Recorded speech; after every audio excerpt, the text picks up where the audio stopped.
narinig ko yung sinasabi mo na tataasan kasi systems loss, parang ayaw ninyo magka-incur ng losses.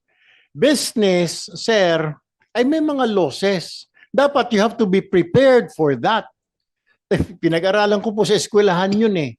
Normal po yun sa isang negosyo na magkaroon ng losses at dapat meron po kayong allowance lagi for losses.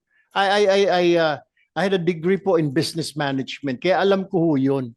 So ibig ko lamang sabihin, are you saying na pag kailangan wala kayong losses, ipasa nyo sa amin? Yung pagdadagdag nyo ng mga tao, ikakarga na naman sa bill namin? Hindi na mo namin problema yun. Hindi na rin ho problema ng consumer yun. Magdagdag ka ng tao mo, mag-expand ka, wala kaming pakialam doon. Ang gusto lang namin, kuryente, bumibili po kami. Bumibili lang kami ng kuryente sa inyo, binibigyan nyo kami ng kuryente, pero yung sinasabi mo na para bantayan, walang magnanakaw, bakit kami na naman ang sasagot noon? Parang lagi na lang ho kami hong sasagot. Ganito lang sa bibigyan kita ng example. Kung nanakawan po yung tindahan, so sa susunod na next week, gagawin niya, tataasan niya lahat ng presyo ng paninda niya kasi nalugi siya, na-hold up siya, o nasunugan siya, o binaha yung tindahan niya, nasira. So may mga losses siya. Dapat sir, meron kayong mga miscellaneous na mga losses. Dapat ready po kayo, mga distribution utilities, ready po kayo, mga electric cooperative. Hindi yun po pwede. Ayaw magkaroon ng losses, di wag ka, lumipat ka na ng negosyo. That's what my point is. That's what the people are saying right now. Bakit kami lagi? Kayo wala na ba kayong sasagutin na losses? Puro na lang sa tao, pass on, puro pass on. Lahat na lang pinapass on. Napakagandang negosyo pala nito. Hindi ko naisip sana, tayo lang ako ng electric company din para na generation at saka distribution para napakasarap pala na negosyo na ito. Walang losses. Sa tao nyo lagi sinisingil. Ang kawawang taong bayan. Sir, hindi po tayo mayaman na bansa. Let us not forget.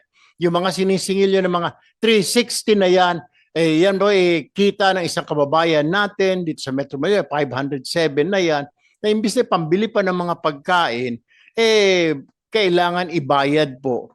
This is what I do not understand. Siguro, don't give us that reason na tataas ang sisingilin na naman ninyo sa consumer.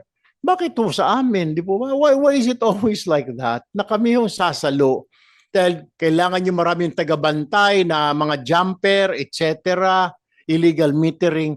Problema nyo ho yun. That is your business. Hindi kami part ng Meralco. Kami po ang mga consumer, customer po ninyo. Yun lang ho yung sa akin. Ano po? Go ahead. Salamat po, Mr. Chairman Tulpo.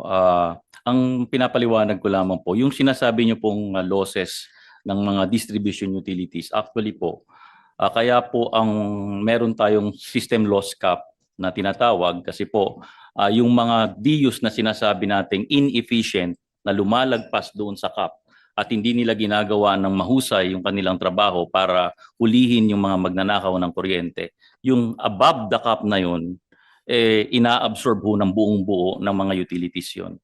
So, pag ikaw ho ang naging criteria, batayan, ay pag ikaw ay bumaba sa cap, medyo sinasabi natin, efficient ka na, so hindi mo na ina-absorb yung losses na yon below the cap. Lahat po kami, pagka nagpo-prosecute kami ng pilferage, lahat po yan nang nare-recover ng Meralco na presyo ng kuryente na nawala, no? Yung tinatawag nating billing na nawala, ay ibinabalik din ho namin yan sa customers bilang kabawasan sa aming generation cost.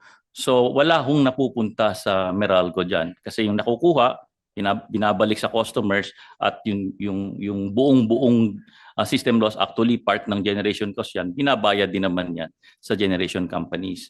So si Meralco po, ang mangyayari dahil malaki yung magiging expenses niya, lahat ng expenses namin pagka ina-attempt namin na pababain ng aming system loss, I think karaniwan sa lahat ng distribution utility, ipinipresenta namin sa Energy Regulatory Commission. Ito po yung mga gastusin in terms of capital expenditures and operational expenditures. At i-evaluate naman ng ERC yon kung ano doon yung fair na expenses na pwede nilang sabihin na isasama nila sa taripa.